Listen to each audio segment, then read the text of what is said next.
అందరికీ నమస్కారం అండి. ఈరోజు చంద్రబాబు నాయుడు గారు గ్రామ సచివాలయాలకు విజన్ యూనిట్లు అని చెప్పేసి ఆయన పేర్లు మారుస్తున్నారు.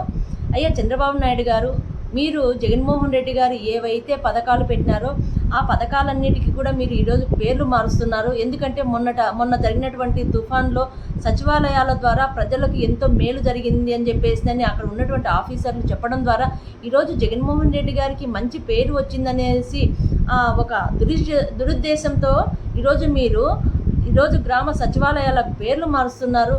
మీరు ఒకటి చెప్తుంటారు, నాకు 40 సంవత్సరాల రాజకీయ అనుభవం అంటారు, నేను విజన్ కలిగిన వ్యక్తిని అని చెప్తుంటారు, అన్నీ నేనే కనిపెట్టినానని చెప్పేసి చెప్తుంటారు. మరి మీరు కనిపెట్టినది ఏందయ్యా అంటే జగన్మోహన్ రెడ్డి గారు ఏవైతే పథకాలు పెట్టినారో ఆ పథకాలకు పేర్లు మార్చడమేనా మీరు కనిపెట్టినదే అని చెప్పేసి మేము అడుగుతున్నాము. అంతేకాకుండా ఈరోజు మీరు జగన్మోహన్ రెడ్డి గారు రైతు భరోసా కేంద్రాలని చెప్పేసి చెప్తే వాటిని రైతు సేవా కేంద్రాలుగా మీరు పేరు మార్చుకున్నారు.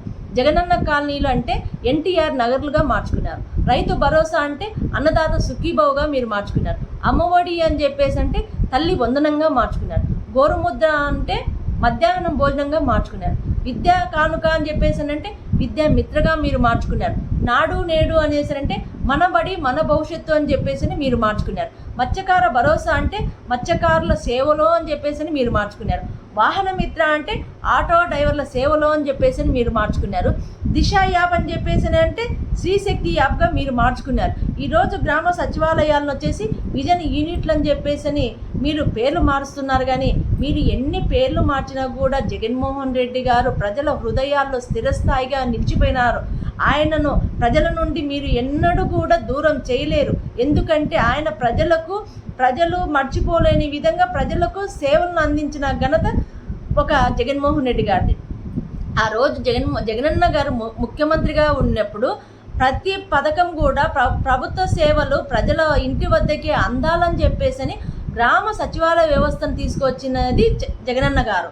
ఆ రోజు ఎన్నడే కానీ ఏ దేశ చరిత్రలోనే గ్రామ వ్యవస్థను తీసుకొచ్చినది లేదు. కానీ జగనన్న గారు గ్రామ సచివాలయ వ్యవస్థను తీసుకురావడం వలన అక్కడ 1,34,000 మంది శాశ్వత ఉద్యోగాలు కల్పించడం జరిగినది. ఆ ఉద్యోగస్తులకు ఈరోజు మీరు జీతం ఇవ్వడమే దండగా అని చెప్పేసి మీరు మాట్లాడుతున్నారు. అంతేకాకుండా 2,66,000 మంది గ్రామ వాలంటీర్లను ఏర్పాటు చేస్తే మీరు జగన్మోహన్ రెడ్డి గారు వాళ్ళకు 5,000 మాత్రమే గౌరవవేతనం ఇస్తున్నారు. మేము మా ప్రభుత్వం వచ్చిన తర్వాత మీకు 10,000 ఇస్తాము అని చెప్పేసి గ్రామ వాలంటీర్లను మోసం చేయడం నిజం కాదా అని చెప్పేసి మేము మిమ్మల్ని అడుగుతున్నాం.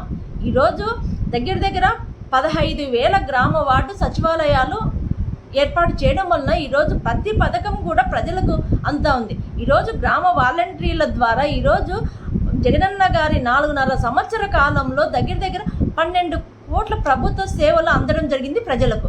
ఈరోజు మీరు జగన్మోహన్ రెడ్డి గారిని ప్రజల గుండెల్లోంచి తీసేయాలని చెప్పేసి ఈరోజు ప్రభుత్వ పథకాల పేర్లు మీరు మారుస్తున్నారు. కానీ ఏ రోజు కూడా మీరు ఈ ప్రజల గుండెల్లో ఉన్నటువంటి జగన్మోహన్ రెడ్డి గారిని మీరు చెరిపేయలేరని చెప్పేసి మేము ఈ సందర్భంగా తెలియజేస్తున్నాము. మీరు ప్రజలకు మంచి చేస్తేనే ప్రజలు మిమ్మల్ని గుర్తిస్తారని చెప్పేసి మీరు తెలుసుకోవాలి.